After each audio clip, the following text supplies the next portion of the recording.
दोस्तों, हमारे चैनल भूतिया कहानी में आपका स्वागत है। आज मैं आपको दो ऐसी कहानियाँ सुनाने वाला हूँ जिसमें आत्माएं या तो किसी को बचा रही हैं या तो वो किसी को उसकी मंजिल तक पहुँचने में मदद कर रही हैं। दोस्तों, आज तक मैंने आपको जितनी भी कहानियाँ सुनाई या किसी जगह के बारे में बताया, उसमें या तो आत्माएं किसी को वहाँ से भगा रही होती हैं या तो किसी की जान ले रही होती हैं। मगर दोस्तों, आज की कहानियाँ इससे कुछ अलग हैं। तो चलिए बढ़ते हैं अपनी पहली कहानी की ओर। दोस्तों, ये किस्सा एक लड़की और एक लड़के का है। इससे संबंधित कहानियाँ, किस्से, जुल्मे तो आपने बहुत सुने होंगे, पर आज आप इस किस्से के जरिए किसी के चाहने की हद को महसूस करेंगे। एक माँ, 3 बहनें और एक भाई का एक परिवार था। उनके पिता की मृत्यु छोटे भाई के जन्म के समय किडनी फेल होने के कारण हो गई थी।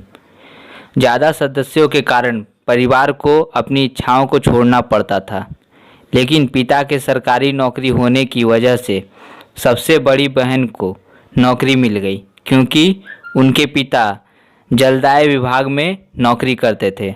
तो बहन ने सब जिम्मेदारी उठा ली। घर ठीक ठाक चल रहा था। बाकी दोनों बहन भी भाई को पढ़ाने में कोई कसर नहीं छोड़ना चाहती थी, क्योंकि वो उनके परिवार का आखिरी सहारा था और परिवार में सबसे छोटा था। उनकी बड़ी बहन की उम्र थी 30 साल, दूसरे की 28 और तीसरे की 25 थी। सबसे छोटा भाई 19 साल का था। लड़का पढ़ाई में मध्यम दर्जे का था, लेकिन उसकी इच्छा शक्ति का जवाब नहीं था और उसकी ख्वाहिश थी कि एक IAS ऑफिसर के पद पर हासिल करे। उसकी मेहनत को देखते हुए उसका रुकना या अपने लक्ष्य को पाने के इच्छा शक्ति को छोड़ देना कहीं आसपास भी नहीं दिखता था। लेकिन परीक्षा में हमेशा वो 2 या 3% से या साक्षात्कार में वो भेदभाव का शिकार हो जाता था। उसके पड़ोस में एक लड़की रहती थी जो मन ही मन उस लड़के से बेहद प्रेम करती थी, लेकिन उसने कभी उस लड़के या उसके परिवार को इस चीज़ का एहसास नहीं होने दिया और उस लड़के को तो इस बारे में सपने में भी इस चीज़ का एहसास नहीं था। वो लड़की उसके सबसे छोटे बहन की सहेली थी, लेकिन वो लड़की उस लड़के की हम उम्र थी। जब भी उस लड़के की छोटी बहन उसके भाई की कोई असफलता का जिक्र करती तो उस लड़की का चेहरा उतर जाता था और वो बहाना करके वहाँ से चली जाती थी। ऐसा बार बार होने की वजह से उसकी बहन ने इस चीज़ को समझ लिया और उसने अपनी बड़ी बहन से इस पर बात की और सभी बहनों ने अपने छोटे भाई पर नज़र रखनी शुरू कर दी। पर वो तो बस अपनी ही इच्छा को पूरी करने में लगा रहता था। बहनों ने उसके भविष्य की बेहतरी के लिए उसे कुछ भी नहीं बताया और वो अपने लक्ष्य में लगा रहा। अब यहाँ से किस्सा शुरू होता है। दोस्तों, समय बीतता गया और एक दिन वो बात हो गई जो नहीं होना चाहिए था। उस लड़के की सड़क हादसे में मृत्यु हो गई। उसके इंतकाल को 6 महीने से ज़्यादा हो गया था। इधर उस लड़के ने कितनी ही कोशिश कर ली, पर वो हमेशा असफल ही रहता था। एक दिन जब घर में कोई नहीं था तो उस लड़के ने बार बार असफल होने की वजह से आत्महत्या करने की कोशिश की, लेकिन सबसे बड़ी बहन को पता नहीं क्या सूझा तो वो घर की तरफ वापस लौट गई और वो लड़का बच गया। सभी घर वालों ने भगवान का शुक्र अदा किया कि कैसे उसका दिमाग में वापस घर लौटने की आई, समय समय पर पहुंच गई, नहीं तो आज घर में अनर्थ हो जाता। अगले ही दिन उस लड़के में पता नहीं कहां से इतना आत्मविश्वास आ गया जैसे कि वो सारी दुनिया ही जीत लेगा। सभी ने सोचा चलो इसके इस जुनून को भी देख लेते हैं। इस बार भी उसका पेपर कोई खास नहीं हुआ, पर ना जाने उसके मन में उसको बार बार ऐसा लग रहा था कि जैसे कि इस बार वो उस बुलंदी के आसमान पर पहुंच जाएगा जिसकी उसको हमेशा से ख्वाहिश थी। और दोस्तों, हुआ भी वही। वो जो भी बोलता वो सच होने लग गया। परिवार के सभी लोग उसके साथ हो रही इन घटनाओं को देख रहे थे और खुश भी थे। उसकी सभी कार्य इतने सटीक और सही बैठते थे कि लोग उसे देखकर आश्चर्य करते और कभी कभी तो उस लड़के को खुद हैरत होती थी कि उसने ये सब कार्य कैसे कर लिए। इधर उस लड़के के इन कामों से उसके दफ्तर के लोगों को जलन होने लगी थी। वे लोग किसी ना किसी तरह से उसको फंसाने में लगे रहते थे। एक बार तो उन्होंने उस लड़के से ऐसी जगह हस्ताक्षर करवा लिया जिसके कारण उसको जेल या नौकरी से निलंबित भी किया जा सकता था। पर जब उस हस्ताक्षर को प्रमाणित करने की बारी आई तो हस्ताक्षर इस तरीके से बदल गए कि जिस व्यक्ति ने उस लड़के से हस्ताक्षर करवाए थे उसी की हाथ लिखाई से वो हस्ताक्षर मिलते जुलते पाए गए और उस व्यक्ति को अपनी नौकरी से हाथ धोना पड़ा। किसी भी तरह से उस लड़के का कोई कुछ बुरा भी नहीं कर पाया था। एक दिन उस लड़के के पास किसी की जन्मदिन की सालगिरह का निमंत्रण आया और वो वहाँ गया। उसने सभी से मुलाकात करी। उसको बहुत मान सम्मान दिया गया। उसी समारोह में एक व्यक्ति ऐसा भी आया जो तंत्र शास्त्र का अच्छा जानकार था। जब उस लड़के ने उस व्यक्ति से मुलाकात करी तो उसने उस लड़के के साथ चलती हुई एक माया को देख लिया। उसके बाद उसने घर जाकर अपनी तंत्र साधना से उस माया को मंत्रों से बांध दिया। अब वो लड़का अपने आप को अकेला महसूस करने लगा। उसके सभी फैसले गलत पड़ने लग गए। उसके सारे निर्णय गलत और आपत्तिजनक होने लग गए। कितनी ही बार उसको नोटिस मिल गए और उसकी हालत ऐसी हो गई कि अब उसकी नौकरी जाए हो गई थी। उसके घर पर सब परेशान और बेचैन हो गए। उन्होंने एक सिद्ध पुरुष जिनके यहाँ पर चौकी लगती है वहाँ पर जाकर नौकरी में परेशानी आने का कारण पूछने के लिए जाने का निर्णय लिया। वहाँ जब उन्होंने ये सवाल किया तो उन्होंने थोड़ी देर ध्यान लगाया। फिर वे बोले, तुम्हारा भाई बहुत किस्मत वाला है। एक लड़की तुम्हारे भाई से बहुत प्रेम करती थी। उसी की वजह से तुम्हारा भाई आज इस टॉप पोजीशन पर पहुँचा है। नहीं तो तुम्हारे भाई की योग्यता तो सिर्फ एक क्लर्क की ही है। वो ही इस लड़के के सारे फैसले लेती थी और पूरा करती थी। ये तो सिर्फ एक माध्यम था, लेकिन एक दुष्ट व्यक्ति जो सष्ट कर्म करके दूसरों के जीवन से खेलता है, उपचार के नाम पे लोगों को लूटने का काम करता है। उसने उस लड़की की आत्मा को अपने मंत्रों की साधना से बांध दिया है।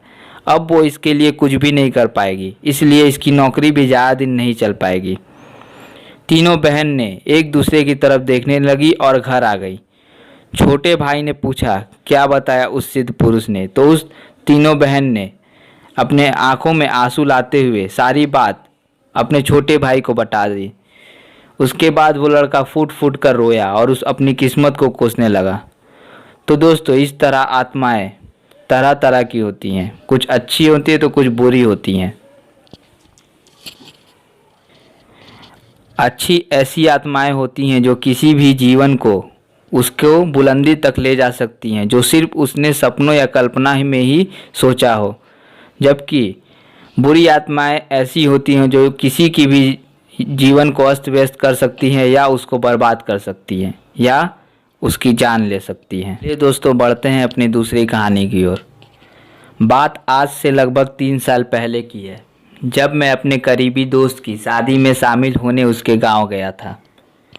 हम दोनों दिल्ली की एक कंपनी में साथ काम करते थे, लेकिन उसका परिवार राजस्थान के एक छोटे से गांव से संबंध रखता था। उसके विवाह से जुड़े सभी आयोजन वहीं गांव में ही होने थे, इसलिए उसकी शादी से 3 दिन पहले ही मैं वहां जाने के लिए निकल पड़ा। जयपुर एयरपोर्ट पर उतरने के बाद मैंने उसके गांव पहुंचने के लिए एक टैक्सी की। मेरे दोस्त साहिल का गांव जयपुर से काफ़ी दूर था। ड्राइवर ने पहले ही कहा था कि पूरे 24 घंटे में ही हम उस गांव में पहुंच पाएंगे।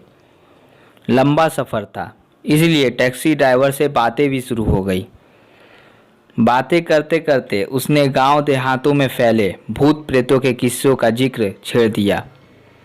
ड्राइवर का कहना था कि जिस गांव में मैं जा रहा हूं, वहां तो डायनों का आना बहुत आम है। उसने मुझे एक नहीं ना जाने कितनी ही किस्से सुना दिए उस गांव और डायनों से जुड़े हुए। अब आप तो जानते ही हैं कि दिल्ली जैसे महानगर में रहने वाले युवा कहाँ इन आत्माओं और डायनों की बात पर यकीन करते हैं। मेरे जैसे अधिकांश लोगों के लिए यह सब मनोरंजन का एक जरिया हो सकता है, इससे ज़्यादा कुछ नहीं। लेकिन शायद वह आखिरी बार था जब मैंने इन सब काली शक्तियों को बस एक मजाक के रूप में लिया था, क्योंकि उसके बाद तो जैसे मैं इन पर ना सिर्फ विश्वास करने लगा बल्कि हर समय इनकी उपस्थिति का एहसास भी करने लगा। ड्राइवर का कहना था कि सुबह 8 बजे तक हम अपनी मंजिल पर पहुंच जाएंगे। रात के 10 बजे के आसपास हमने एक ढाबे पर खाना खाया और फिर सफ़र की थकान की वजह से मुझे आंख लग गई। अचानक हमारी गाड़ी ख़राब हो गई और वो भी ऐसी जगह जहाँ से कुछ भी मदद मिलना लगभग नामुमकिन था। मुझे समझ नहीं आ रहा था कि क्या किया जाए। सुबह होने का इंतज़ार भी नहीं कर सकते थे और आसपास कोई ठीक जगह भी नहीं थी। ड्राइवर का कहना था कि 2 से 3 किलोमीटर पर एक ढाबा है, आप वहां पहुंच जाओ, मैं गाड़ी ठीक करवा कर आ जाऊंगा। मैंने उसकी बात मान ली और पैदल चलने लगा। बहुत चलना था इसलिए कानों में ईयरफोन लगा लिया और सोचा टाइम पास हो जाएगा। कुछ दूर चलते ही मुझे ऐसा लगा जैसे मेरे साथ कोई चल रहा है। बड़ी तेज और अजीब सी गंध आई और बहुत देर तक अपने साथ किसी और के होने का एहसास हुआ। पहले लगा कि जैसे यह मेरा वहम है, लेकिन धीरे धीरे वो वहम हकीकत या यूं कहें भयानक हकीकत की शक्ल लेने लगा। मुझे पहले केवल एहसास हो रहा था कि कोई मेरे साथ चल रहा है, लेकिन धीरे धीरे किसी की शारीरिक आकृति मुझसे कुछ कदम दूरी पर दिखाई देने लगी। वह एक सुंदर लड़की थी। उसने मुझसे पूछा, इतनी रात को अकेले मैं कहाँ जा रहा हूँ? तो मैंने उसे अपनी सारी कहानी बता दी, कैसे गाड़ी ख़राब हुई और मैं पैदल चलने के लिए मजबूर हुआ। मैंने भी उससे यही सवाल किया कि वह इतनी रात को यहाँ क्या कर रही है। उसने मुझे बोला कि वह अक्सर इस रास्ते पर आती जाती है। इससे पहले मैं उससे कुछ और पूछता, उसने बोला कि आपके दोस्त की शादी तो कल है ना, आप कैसे पहुंच पाओगे? उसका यह सवाल सुनकर मैं हैरान रह गया कि उसे कैसे पता। मैंने पूछा, आपको मेरे दोस्त की शादी के बारे में कैसे पता? तो उसने मुझे बताया कि ऐसे ही। मैं चुप हो गया। उसने अपना नाम कविता बताया था। फिर वह कोई अजीब सा गाना गुनगुनाने लगी और मैं चुपचाप उसके साथ चलता रहा। आगे बढ़ा तो सामने एक बड़ा और घना पेड़ दिखाई दिया। मैं उसकी तस्वीर उतारने लगा तो उस लड़की ने मुझे ऐसा ना करने को बोला। मैंने पूछा क्यों? तो उसने बोला, रात के समय तस्वीर नहीं उतारते। मैंने अपना कैमरा अंदर रख दिया। मेरी नज़र अचानक पेड़ से थोड़ी दूर पर खड़ी 3 औरतों पर गई। तीनों औरतें धीरे धीरे मेरे पास आने लगी। जैसे वो पास आती गईं, उनका चेहरा नज़र आने लगा जो बहुत डरावना था।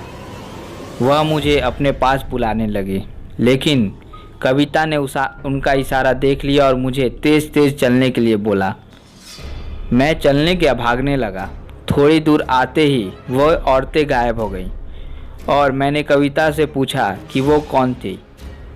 उसने बताया कि वह इस गांव में पिछले कई 100 सालों से घूम रही हैं। गांव के लोग उन्हें बुरी आत्माएं कहते हैं। आपको उनसे बचाने के लिए ही मैं आपके साथ आई हूँ। मैंने पूछा, तुम कैसे बचा सकती हो? उसने फिर कोई जवाब नहीं दिया। हम बहुत दूर निकल आए थे। कविता ने कहा कि ढाबा आने वाला है और रास्ता भी सुरक्षित है, अब मुझे चलना चाहिए। मैंने कहा, तुम आगे तक नहीं जाओगी? उसने कहा, मेरी मंजिल तो यही है। जाते जाते उसने मुझे बस एक बात बोली कि हर आत्मा बुरी नहीं होती है साहब।